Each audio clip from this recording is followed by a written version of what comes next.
Allah nagradi Hafida na ovako lijepom učenju, ovako lijepoj izvedbi, da mu podari svaki hajr, svako dobro i sve da ređe dženneta, inša Allah. Amin.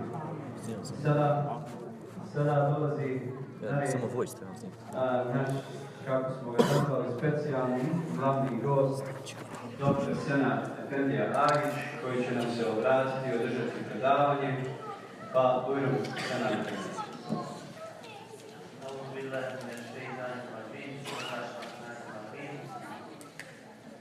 Alhamdulillahi rabbil alamin, wassalatu wassalamu ala sayyidina Muhammadin wa ala alihi wa sahbihi ajma'in. Braće i sestre, i od mene, assalamu alaikum. Sada vas je imam posalamio i ovo ponovno nazivanje salama i nema baš neku šerijetsku utemeljenost, ali eto nekako čovjek ne može da ne kaže assalamu alaikum. Jer kad se jednom nazove selam jednom džematu, nema potrebe da se ponovno naziva, na neki način se poništava onaj prvi selam, ali eto, nek mi Enver Efendija havalim što sam ja na ovakav način možda poništio malo njegov selam. Ali ovaj moj selam dolazi iz Čikaga. Ipak sam ja zajedno sa svojom dvojicom džematlija putovao 5-6 sati da bi bio večeras ovdje sa vama, da bi sam večeras ovdje uživao u ovom programu. Nisam ja nikakav specijalni gost i glavni gost, nego ste vi specijalni džemat. Ja ću vam reći, nije ovo nikakvo laskanje bez pokrića, ni podilaženje. Vi ste specijalni džemat. Evo zašto? St. Louis je najmnogoljudniji BH grad u dijaspori, je li tako? A najmnogoljudniji BH džemat, u najmnogoljudnijem BH džematu u dijaspori je ovaj, je li tako? Prema tome, ovo je džemat broj 1, najmnogoljudniji džemat u najmnogoljudnijem BH gradu u dijaspori. Najbolji, najveći, najbrojniji džemat izvan Bosne i Hercegovine. To tako dođe. I zato je meni zadovoljstvo i uvijek se sjećam, vežu na lijepe, prijatne uspomene za ovaj džemat. I drago mi je da je u mom mandatu glavnog imama otvorena ova džamija. Ja ću vas podsjetiti, znači da je to bilo 2009. godine i da ste sad i vi svi ušli u 7. godinu korištenja ove Allahove kuće i hvala Allahu da se koristi onako za ono za što je napravljena, izgrađena. I molim vas, nemojte da izgubite ovaj primat koji imate kao najmnogobrojniji, najveći, a ne znam, najaktivniji, zašto ne znam baš sve aktivnosti vaše, ali u svakom slučaju imate ogromne, velike prednosti, predispozicije da budete prvi džemat u dijaspori. Ja ću vam večeras pokušati da dodam na vaše znanje koje vi već imate o hidžri, o islamu, još ponešto možda što niste do sad imali priliku da saznate. Pazite, vrlo često se može da zamjeri recimo nekom imamu ili bilo kojem imamu, meni, svakom drugom, kaže oni uvijek jedno te isto priče. Kur'an je jedna je Allahova riječ, ona je nepromjenjiva. Bila bi grehota velika, grijeh veliki promijeniti bilo koje slovo, bilo koji harf u Kur'anu, a kamoli riječ, a kamoli ajet. Znači, Kur'an kako je objavljen prije 1400 i ne znam koliko godina, tako mora ostati i ostaće nepromijenjen do sudnjeg dana, jer je Allah mu dao garancije da će to tako biti. Kada je u Kur'anu Kerimu objavio, rekao, nestaju bila inna nahnu nazzalna zikra wa inna lahu lahafidun. Mi smo ga objavili, Kur'an, i mi ćemo ga čuvati. Znači, Allah daje po prvi put za jednu svoju riječ, za jednu svoju objavu garanciju u toj samoj objavi da će on čuvati da se ne promijeni do sudnjeg dana. Prema tome, šta mi imani možemo? Mi možemo samo da one riječi koje već tamo stoje i koje su nepromjenjive, da im dajemo nova neka značenja u skladu i sa potrebama života u novim uvjetima, u novom vremenu i tako dalje. A Kur'an je toliko širok, toliko dubok da on to daje. Znači, ako je Kur'an nepromjenjiv, to ne znači da se ne mora učiti stalno i iznova.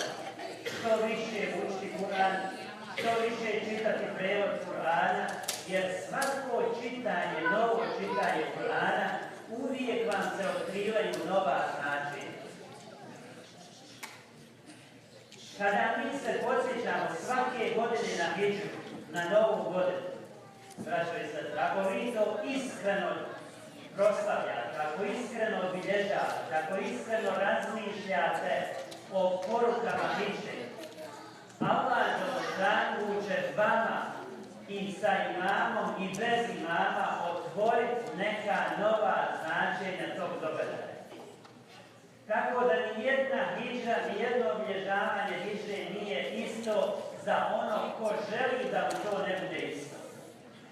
Svako učenje Kur'ana, novo učenje Kur'ana, ako ga učite sa srca ili prevod Kur'ana, uvijek će vam otvoriti neka nova značenja, nešto ćete novo u istom ajetu sastaviti, iz istog ajetu. Braće i sestre,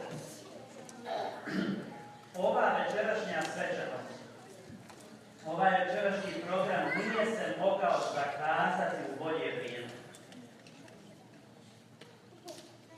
U vrijeme Ašure, u vrijeme kada se podsjećamo na novu godinu hidžretsku, 1437.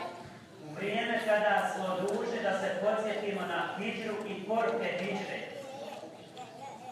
Kada smo učinili hidžru iz stare godine u novu godinu.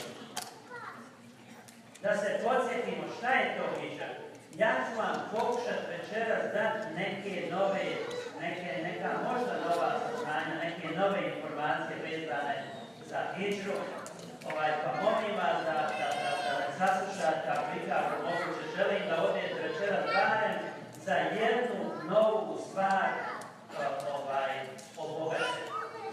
Barem jednu novu informaciju o hidžri, jednu novu pouku, neku novu poruku da odnesete kući i da ste bogatiji znanjem u odnosu na dolazak. Dakle, kada su muslimani preselili iz Mekke u Medinu i za vrijeme Hazreti Omera, muslimanska zajednica je već onako stala na noge. 638. godine, dakle, 622. godine je bila hidžra, 638. godine, za vrijeme Hazreti Omera, već muslimani već su malo odahnuli, stali na noge i počeli su da razmišljaju o tome da uspostave svoj kalendar. Jer dokle nisu računali vrijeme po svom muslimanskom kalendaru. Onda su sjeli prvaci medijinske muslimanske zajednice zajedno sa svojim halifom, jer se halifa konsultovao, činio istišare. To se mora, istišare se mora činiti sa muslimanskom zajednicom, mora se konsultovati muslimanska zajednica, muslimanska zajednica. On je tako sjeo i rekao, hajde da vidimo koji vi događaj predlažete da označi početak islamskog kalendara. Pa su neki muslimani predlagali da to bude, pošto je Muhammed a.s. već bio preselio na ahiret i bila je sjećanje na njegovu smrt, neki su predložili da hajde nek to bude smrt Muhammeda sallallahu alejhi ve sellem. Dobro, kaže Hazret Omer, hajmo dalje, to vidim ima još prijedloga. Pa je onda neko predložio, pa hajde bude rođenje Muhammeda Ajmo dalje. Pa su predlagali, dok jedan ashab nije predložio i rekao, ja predlažem da to bude hidžra. I onda je Hazreti Omer kao da je jedva čekao da se poklopi njegovo mišljenje sa još jednim mišljenjem, još jednog ashaba, pa da onda kaže, to sam čekao, to je pravi događaj, on je rastavio istinu od neistine, on je najznačajniji, najveći, najrelevantniji u čitavoj povijesti muslimanske zajednice. Uzimamo hidžru za početak hidžretskog muslimanskog kalendara. Dakle, pošto je hidžra bilo 622. godine, poslije Isa a.s. ta godina je tada, 638. godine je uzeta da se od te godine počnu računati muslimanske hidžretske godine. Sad vi vidite da te hidžretske godine nekako brže prođu nego ove. Jeste, brža je ova godina. Zato treba, znači, to je poruka muslimanima. Oni treba da budu brži, efikasniji, bolji u svemu. Isto kao što im je godina brža i efikasnija i tačnija. Hidžretska godina po lunarnom kalendaru je tačnija od ove gregorijanske koja je uspostavljena na sunčevom kalendaru. Znate, i to je poruka muslimanima. Budite kao što vam je kalendar, budite tačni od drugih, budite bolji od drugih, brži, efikasniji. To bi trebalo i biti. Dakle, prošlo je 1436 mjesečevnih, lunarnih, hidžretskih, muslimanskih godina od hidžre. I evo, prije 10 dana smo ušli u 1437. godinu. A što je to hidžra toliko značajno? Braćo i sestre, znate što je značajna hidžra bila? Zato što je Božji poslanik sallallahu alejhi ve sellem širio islam 13 godina u Mekki. Pod teškim uslovima. Bila je ta mala muslimanska zajednica u Mekki protjerivana, zlostavljana, bojkotovana. I Božji poslanik je čekao dozvolu da Allaha dželešanu da se iseli iz takve sredine, da učini hidžru u jednu bolju sredinu gdje će islam imati bolje uvjete za razvoj, za rast. Zašto je i Božji poslanik jedva čekao? Jedva je čekao da vidi svojim očima i da napravi zajednicu od pravih, istinskih muslimana u čija srca je ušao iman. Oni iskreni muslimani da se izdvoje, da učine hidžru u ime Allaha dželešanu, da napuste sve svoje u Mekki, i kuće, i životinje, i rodbinu, i prijatelje, i komšije u ime Allaha dželešanu, da to sve ostave i da odu u Medinu. Praznih ruku, ali sa vjerom, čvrstom vjerom u Allaha dželešanu u svojim srcima. To je Božji poslanik trebalo. To je njemu trebalo, jer rekao je i naš Rejsul Ulema, bolje vam je da imate manju zajednicu, a zdravu, nego veliku, a bolesnu. Naš Rejsul Ulema, ovaj novi, je to rekao kada je sa nama bio u Fineksu. Još jednom ću ponoviti. I to je u stvari poruka hidžre. Bolje vam je da imate manju islamsku zajednicu, ali zdravu, nego veliku, a bolesnu. Lako je sa malom zajednicom dobrih, iskrenih, čestitih, zdravih muslimana graditi budućnost, praviti programe i raditi bez problema.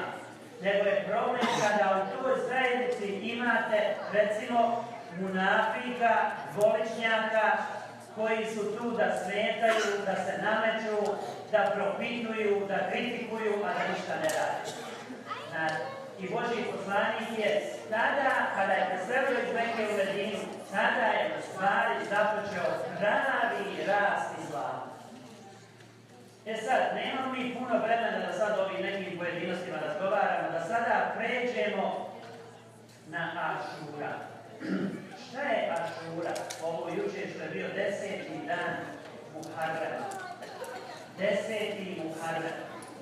Dakle, zato što je to 10. dan, zove se Ašura. Dakle, broj 10 u arapskom jeziku Ašere, Ašura, 10. dan Muharrema. Kada je Muhammed sallallahu alejhi ve sellem preselio se iz Mekke u Medinu, u Medini je zatekao jevrejsku zajednicu. E sad, postavljate vi sebi pitanje, otkud Jevreji u Medini? Što će Jevreji u Medini? Bilo je čak i u Mekke. Od toliko prostora na dunjalu, oni da žive, mogu da žive, jel? Oni došli da žive u Medini i bilo je čak i u Mekke. Zašto? To je zato što su oni u svojim kitabima, u svojim knjigama, u svojim izvorima pročitali, saznali da će posljednji Božji poslanik Muhammed sallallahu alejhi ve sellem se roditi u Mekki, da će biti jedini, da će postati jedini, bez oca, rođen, majka umrla kad je bio prvo, kad je bio mali 6 godina, i da će se preseliti iz Mekke u Medinu. Znači, u Mekki su bili neki zbog toga što su znali da će se tu roditi, a u Medini je bilo mnogo više jer su čekali da se preseli. I kada se Muhammed sallallahu alejhi ve sellem preselio iz Mekke u Medinu, oni su ga dočekali. I oni su bili da ga dočekaju u Kubalu i u Medinu. Međutim, kad je Božji poslanik sjeo sa njima i kad su razgovarali, mnogi su prešli na islam, ali mnogi i nisu htjeli da pređu na islam. Jer kad su vidjeli o kakvom se učenju radi, koju vrstu učenja Božji poslanik propovijeda, da on propovijeda istinu, da on propovijeda pravednost, jednakost, socijalnu pravdu, oni su se pobojali da će oni možda neke svoje pozicije izgubiti. I još jedan razlog je bio zbog čega nisu htjeli da prihvate ga. Rekli su, ali to je bio više kao ono što kažu ovdje excuse, rekli su, ne možemo mi tebe prihvatiti jer ti dolaziš preko Hadžere, a ne dolaziš preko Sare, dolaziš preko Ismaila, alejselam, ne dolaziš preko Ishaka, a mi smo narod koji dolazi preko Ishaka, preko Musaa, prema tome nisi ti taj, ne možemo mi tebe slijediti. Dakle, oni su ovo iskoristili kao excuse, kao izgovor da ga ne prihvate. Oni koji su primili su islam, oni koji nisu, nakon nekoliko godina, nakon nekog vremena morali su se iseliti, nisu mogli ostati. Međutim, Božji poslanik je, kad je došao u Medinu, zatekao tu jevrejsku zajednicu i primijetio da oni svakog 10. Muharrema poste. Jevreji su postali 10. Muharrema i pitao je Božji poslanik, iako je Božji poslanik bolje znao od njih zašto oni to rade, ali je pitao da drugi nauče zašto vi postite na ovaj dan. A oni su odgovorili i rekli, postimo iz zahvalnosti Allahu Đelešanu što je spasio naš narod i našeg poslanika Musaa kada je bježao ispred progona faraona iz Egipta i kada su prešli Crveno more i kada su se spasili i došli na slobodnu teritoriju. To je bilo 10. Muharrema i mi se sjećamo tog dana na ovaj način postali. Onda je Božji poslanik rekao, mi smo bliži Musau od vas, pa ćemo mi postiti 2 dana, vi postite 1, a mi ćemo postiti 2 ili 3, 9. i 10. ili 10. i 11. da bismo se razlikovali od vas Jevreja, ili može se postiti i 9. i 10. i 11. Znači, lijepo je, sunnet je, ako je neko postio juče i prekjuče, ili ako je postio juče i danas, ili ako je postio i prekjuče i juče i danas, to je veliki potvrđeni sunnet, jer je prenosi se Božji poslanik Muhammed sallallahu alejhi ve sellem postio dan Ašure čak i u Mekki. Dakle, i prije hidže je Božji poslanik znao za značaj 10. dana Muharrema.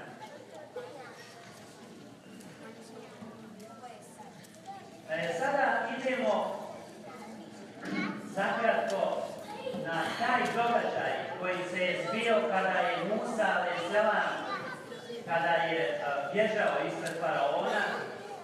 Dakle, možda nisam ja znao, nisam to malo proučio. Sa Musa alejselamom je bilo oko 600.000 Jevreja. Oko 600.000 Jevreja je bježalo, dakle, ispred potjere faraona i njegovih vojnika. Kada je Musa alejselam sa svojim sljedbenicima došao do Crvenog mora, dakle ispred ono što kažu ovdje dead end. Ne može se dalje, a iza smrt. Šta sada uraditi? Jel da i mi smo vrlo često u takvoj situaciji. Često se desi, dođeš dead end, pozadi situacija nepodnošljiva. Šta da radimo sada? Šta je Musa alejselam radio u tom trenutku? Uzeo je svoj štap, udario po moru i rekao, zamolio Allah dželešanu sa riječima la ilaha illallah. Sa la ilaha illallah udarcem po moru, Crvenom moru, ali to je rekao srcem, ne samo jezikom. Pazite, to je ključ. On je to srcem rekao, iz srca je to izašlo. To la ilaha illallah i Allah dželešanu je učinio da se more otvori. I ne samo da se otvori, nego da se otvori 12 staza za 12 Musa alejselamovih plemena. Svako pleme je imalo svoju stazu koja nije bila ni mokra, nego Allah dželešanu učinio da se i osuši. Tako da komodno, fino, lagodno mogu proći preko toga. A šta mislite, kako možemo znati kakva je sad veza između la ilaha illallah i 12 staza za 12 plemena od jevrejskog naroda? Kada izbrojite slova u ovoj izreci la ilaha illallah, šta mislite koliko ima slova? 12 slova ima la ilaha illallah. Eto, ovo su neke stvari koje nećete možda naći u originalu, a koje je lijepo da znate. Šta još imamo da večeras naučimo, možda što nismo znali? Božji poslanik je rekao, prvo da ovo razjasnimo. Zašto je Božji poslanik rekao, mi znamo, mi smo bliži Musavu od vas? Rekao jevrejskom narodu na Dinu, mi smo bliži Musavu od vas. Šta to znači? To znači, mi muslimani bolje poznajemo zašto je Musa alejselam došao s kojim ciljem, s kojom svrhom nego vi. Kao da je Božji poslanik želio da kaže Jevrejima, Musa alejselam je došao da mene najavi. Musa alejselam je došao da oživi vjeru Ibrahimovu, a ne da vam kaže vi ste odabran narod pa možete raditi šta hoćete. Zato je Božji poslanik rekao, mi smo bliži Musavu, mi smo bliži razumijevanju njegove misije nego što ste vi. Vi niste to dobro razumijeli. I Božji poslanik je rekao u jednom svom hadisu da se samo za 2 Božja poslanika zna sigurno gdje su im mezari. Tu je Ibrahim alejselam i Muhammed sallallahu alejhi ve sellem. Božji poslanik je rekao, moj mezar, tamo gdje sam ja ukopan, ja sam sigurno tu. Kad dođete da me zjaretite, znajte, ja sam tu. kad dođete da zijaretite Ibrahima alejselam, on je u Hebronu. Tamo to je zapadna obala, to je jedna džamija, pola sinagoga, bio sam tamo i posjetio i zijaretio mezar Ibrahima alejselam. Znajte da je i Ibrahim alejselam tamo. Da za ostale poslanike se ne zna. Jesu li tamo gdje tvrde da jesu, ali za ova dva poslanika se zna. I još ću vam samo i ovo sam zanijetio da vam prenesem, da je bilo pokušaja da se Muhammed alejselamovo tijelo ukrade. Da ne bude tamo gdje je Božji poslanik rekao da će ostati na sudnjem danu. Evo, podsjetit vas na taj događaj, on se spominje u jednoj knjizi, u jednog historičara koji je opisao sve iz historije, mislim ne sve, nešto ono što je najvažnije iz historije Medine. Jednog stoljeća, ne znam tačno 12. možda stoljeća koji Isa alejselam, halifa je vladao iz Damaska tada. I halifa sanja san u kojem Božji poslanik nasnu dolazi i kaže halifa, ja sam u opasnosti. Muhammed alejselam usno mu kaže, moje tijelo je u opasnosti. Učini nešto, poduzmi nešto. I tako je taj san bio jezik, tako direktan, tako klasičan, da je ovaj halifa odmah sjeo na konja, uzjahao konja i zajedno sa svojom pratnjom je odmah odjurio do Medine. Došao je u Medinu i tražio od gradonačelnika, majora Medine, da sve stanovnike Medine postroji. Bogova djeca se malo šuti, da vi samo znate šta znači da neko podrži predavanje onda ovako djeca bavlja. To njemu toliko umanjuje inspiraciju. Vi pojma nemate koliko se ja borim iz petnih žila da vam kažem srcem ono što želim da kažem, a koliko me ova djeca ometa i spuštaju dole. Ja se dižem gore, ona spuštaju dole. A vi ništa ne činite da tu djecu šukate. Ne možemo tako. Moramo, kad nešto radimo, onda da radimo to kako treba, fino, ljudski, da se zna neki red. Nemojte li zamjeriti na ovo, ali kad imam govori, a neko priča i tome ne posvećuje nikakvu pažnju, kao apoštajno, taj imam, njegova inspiracija pada za 6 stupnjeva do. On jadnik onda više ne zna šta da kaže, ne zna više kako da govori, kako je došlo, kako je došlo, šta je, prepinje se na niku, znači, jer ono što ja vama treba da kažem, to dolazi od vas. Koliko mene Allah Đelešanu inspiriše da vam kažem onoliko koliko vas to zanima. Ne, jer ja znam ovo. Sad, kako ću ja to vama reći zavisi od vas? Ako ja vidim na vašim licima, na vašim očima interes, da vi to zaista želite da saznate, ja ću se potruditi i Allah Đelešanu će učiniti da ova moja poruka dođe u vaše srce, od srca u srce. Ali ako nema takvog interesa, onda gubimo vrijeme. Onda je ovo ništa, samo nakon ja došao iz priču, ajmo naredba. Ali nije to cilj. I onda šta je evo stalno nekako sustižem, borim se sa ovom mukom. Šta se već postrojio, dakle, halifa je naredio da se postroje svi stanovnici Medine i da se prepoznaju. Da se prepozna svako ko živi u Medini, da se ustanovi, identificira ko je stranac u tom gradu. I išao je, svi su znali sve, osim dvojicu ili trojicu ljudi bili su stranci. I pita halifa, ko su ovi?